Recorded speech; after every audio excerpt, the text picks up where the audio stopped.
My new gen Saab 900 has an airbag light on, and well, today we're hopefully going to be fixing that. The code the car has, I'll put on the screen right here. Did some basic research on Saab forums and even made a post on the 900 Facebook group, and kind of got mixed answers. Most people say the clock spring or the airbag in the steering wheel is the cause of the airbag light most of the time. The code I had seems like a very general code, so I'm hoping that that is the case. So we have a new used clock spring here to install in the car. So let's go ahead and get that installed, hopefully fix our airbag light. So you can see we've got our airbag light on right there. So first things first, I'm going to disconnect the battery just because we are going to be dealing with the airbag, and then we can come back in here and get started with removing the steering wheel. The first step is on the sides of the steering wheel, there's two little rubber caps, and inside those caps are two Torx screws holding that in. I'm guessing these have never been removed before in mine. They were very hard to get out.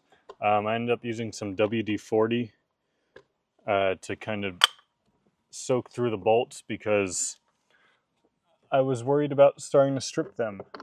So it might be a good recommendation for you.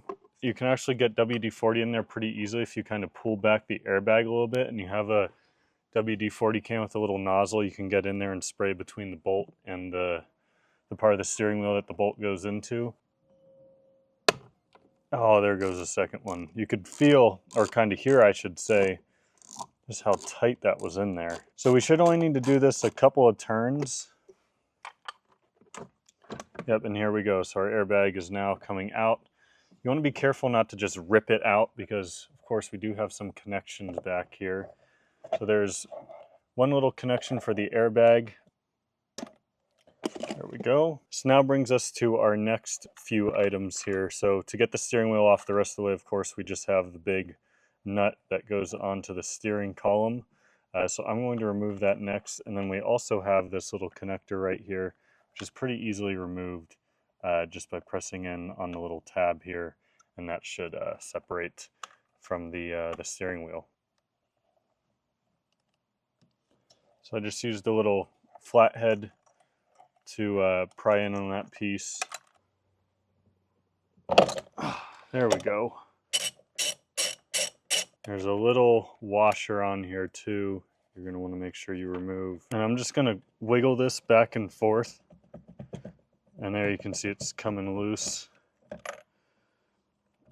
And we've got to feed our airbag and steering wheel wires through the little hole.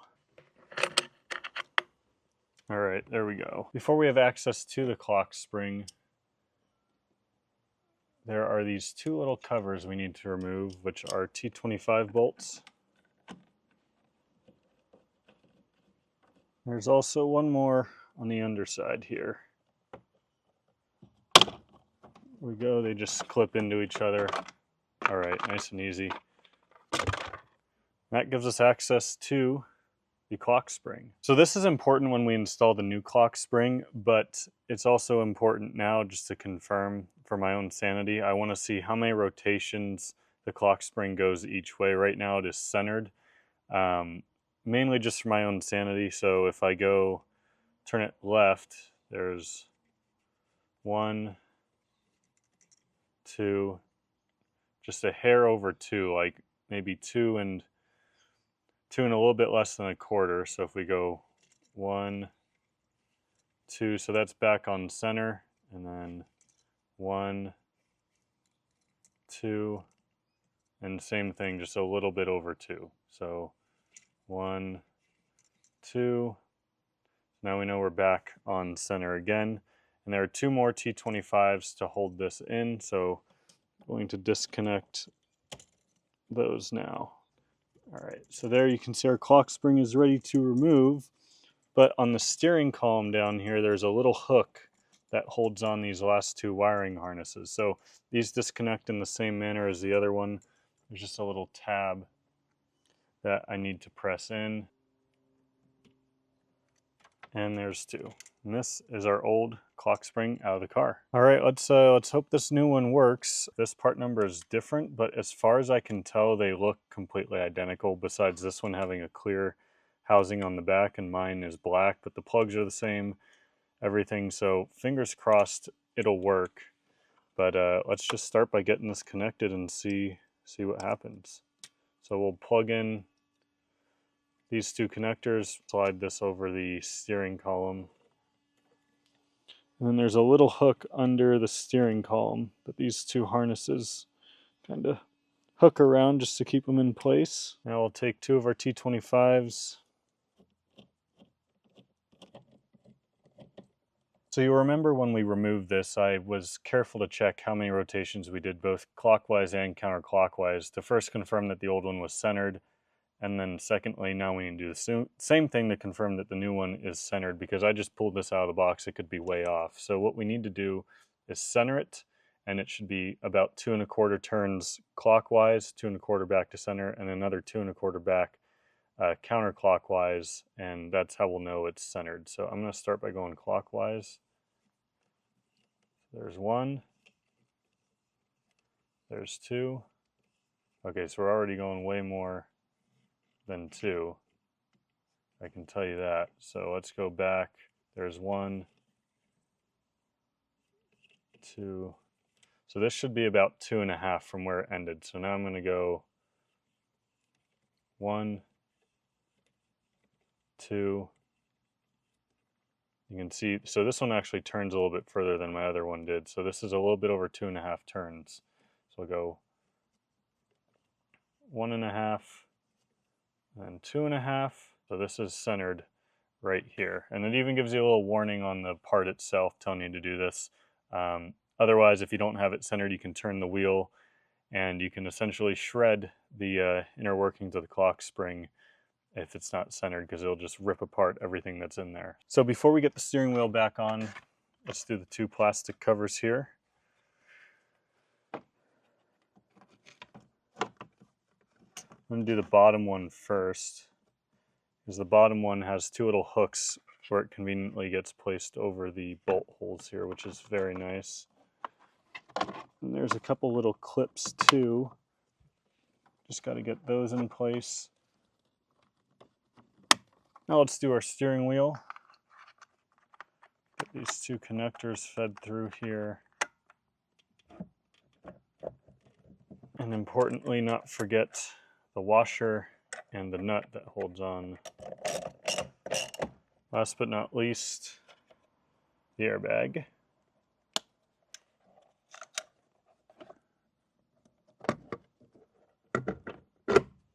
Now we can tighten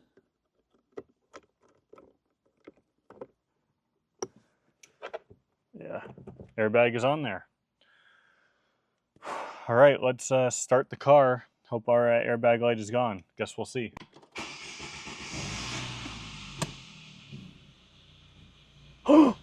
Oh. Okay, well, it disappeared for a second.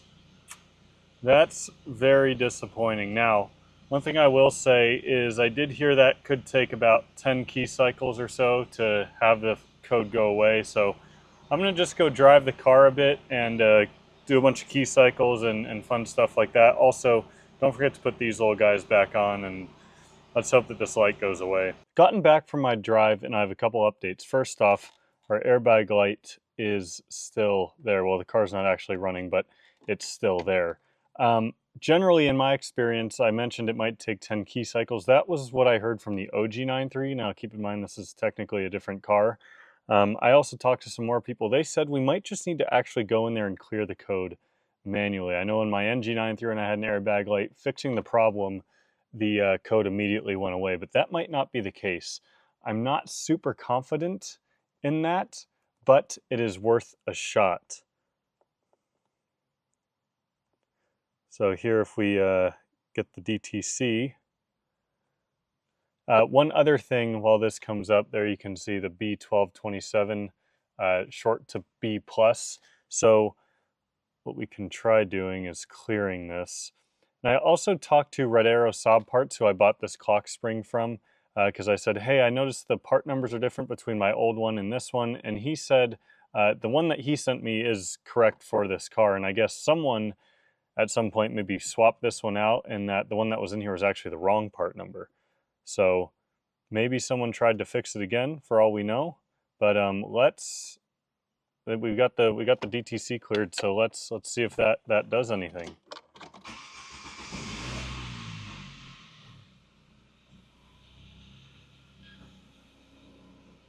No, there's no way that actually fixed it. Look at that. This is the first time I've ever had a...